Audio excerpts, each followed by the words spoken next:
పలికేటి తోడు నీడైపోతా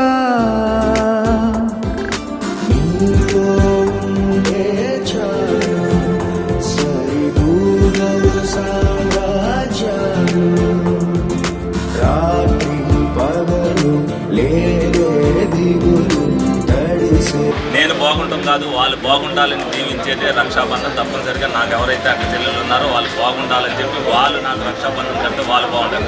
కానీ వాళ్ళందరూ నేను బాగుంటే వాళ్ళందరూ బాగుంటారన్న ఉద్దేశంతో ఈ రోజున అత్యంత ఘనంగా నాకు వచ్చి వీళ్ళందరికీ కట్టినందుకు వీళ్ళందరికీ కూడా అభినందనలు తెలుపుతున్నాను, ధన్యవాదాలు, కృతజ్ఞతలు కూడా తెలుపుతున్నాను.